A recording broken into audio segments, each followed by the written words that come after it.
ठरलं तर मग या मालिकेच्या आजच्या भागामध्ये आपण पाहणार आहोत. सायली ही अर्जुनच्या प्रेमामध्ये पूर्णपणे हरवलेली असते. तिला सगळीकडेच अर्जुनच दिसत असतो आणि अर्जुन जे प्रियाला बोललेला असतो की माझं तुझ्यावर नाही, मी सायलीवरती प्रेम आहे, हे शब्द तिच्या कानामध्ये सतत ऐकू येत असतात. सायली किचनमध्ये काम करत असते पण तिचं लक्ष अजिबात नसतं. ती फक्त अर्जुनच्या स्वप्नामध्येच हरवलेली असते. सायली खूप खुश असते. सायलीचं किचनमध्ये लक्ष नसतं म्हणून ताई तिला सांगतात, हे सगळं राहू दे, तुम्ही तुमच्या खोलीत जावा आणि अर्जुन सरांशी बोला, म्हणजे तुम्हाला नक्कीच बरं वाटेल. सायली पण खूप खुश होते.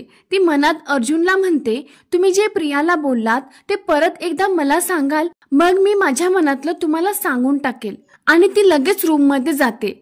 दुसरीकडे दाखवतात प्रिया ही खूपच चिडलेली असते. ती सर्व सामान जमिनीवरती फेकून देत असते. अर्जुन हा सायलीवरती प्रेम करतो याचा तिला भयंकर त्रास होत असतो. प्रिया म्हणते, खूप चुकीचा वागलास तू अर्जुन माझ्यासोबत. तुझं सायलीवरती प्रेम आहे हे माझ्यासोबत बोलायची हिंमतच कशी केलीस तू? मी यासाठी तुला कधीच माफ करणार नाही. प्रिया म्हणते, मी ना आधी तुझ्या बायकोकडे बघते, तिला जास्तीत जास्त त्रास कसा होईल ना ते बघेन मी. इकडे रूम मध्ये अर्जुन हा घाबरलेला असतो. तो चैतन्याला म्हणतो, तू मित्र आहेस का शत्रू आहेस माझा? मी तुझ्याशी माझी भीती शेअर केलीस तर तू मला अजून घाबरवतोयस. चैतन्य हा अर्जुनवर हसत असतो. अर्जुन हे बघून अजूनच चिडतो. तो म्हणतो, मिसेस सायली जर घर सोडून गेल्या तर काय करू मी? नंतर ते दोघेही सायलीला कसं कन्व्हिन्स करायचं याबद्दल विचार करत असतात.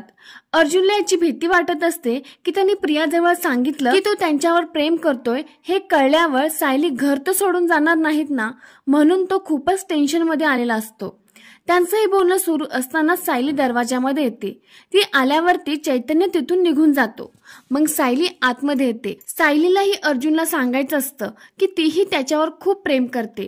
दोघेही एकमेकांच्या समोर येतात आणि दोघेही संगतीच म्हणतात, मला तुम्हाला काहीतरी सांगायचंय. अर्जुन म्हणतो की पहिला मी सांगतो.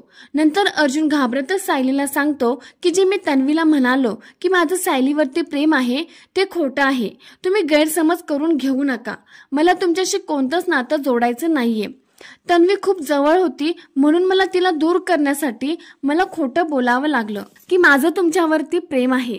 हे ऐकून सायलीला खूपच मोठा धक्का बसतो. तिचा चेहरा पूर्णपणे उतरून जातो.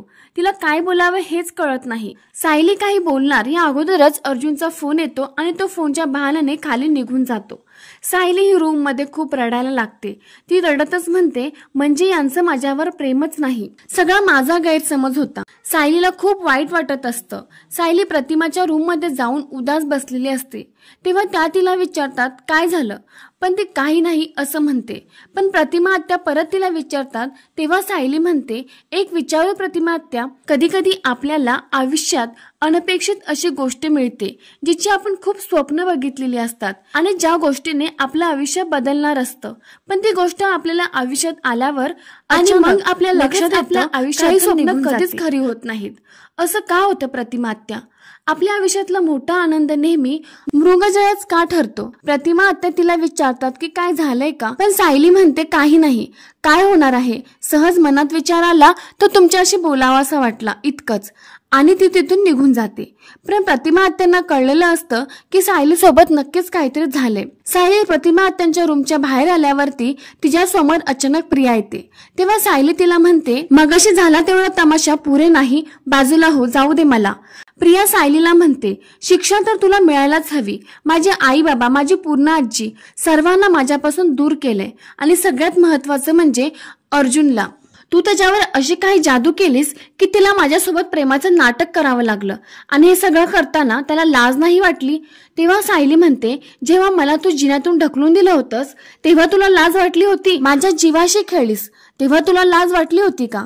तेव्हा प्रिया म्हणते, तुम्ही माझ्या भावनांशी खेळलात तेव्हा नाही तुम्हाला लाज वाटली? प्रिया चिडून सायलीला म्हणते, तुला जाऊन सगळ्यांना सांगायचंय ना की मी तुला जिन्यातून ढकललं, सांग सगळ्यांना, मग मी पण सगळ्यांना सांगेन अर्जुन आणि तू कसा माझ्याशी घाणेरडा खेळ खेळलात ते. सायली म्हणते घाणेरडा खेळ कारस्थानं या शब्दांचा अर्थ तरी कळतो का तुला? मनाने मोठी असलेली व्यक्ती अनाथ मुलांना अगदी आपल्या मुलांसारखं वाढवते आणि त्यातलीच एक मुलगी मोठी होऊन त्या उपकर्त्यावरती खुनाचा आरोप घेते, त्यांच्या विरोधात खोटी साक्ष देते. याला म्हणतात घाणेरडा खेळ, कारस्थान करणे. तुला आम्ही तर कोणती शिक्षा देणार नाही, जी शिक्षा द्यायची असेल ते देवच देईल.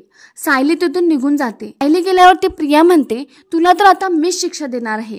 प्रतिमा तुझी आई आहे हे तुला माहितीही नाहीये ना, तरी तुझा तिच्या जीव अडकलाय. मग तुम्हा आता माय लेकींना एकमेकींपासून कसं तोडते ते बघच. तू कशी तडपडते हे बघायला खूप मज्जा येईल. तर मित्रांनो, येणाऱ्या प्रोमो मध्ये दाखवण्यात आलं आहे की प्रिया हे सगळ्यांच्या समोर सांगते की प्रतिमा आईला आता आपण आपल्या घरी घेऊन जायला हवं. तर मित्रांनो, या सिरियलची पुढची अपडेट बघण्यासाठी व्हिडिओला लाईक, चॅनलला सबस्क्राईब नक्की करा.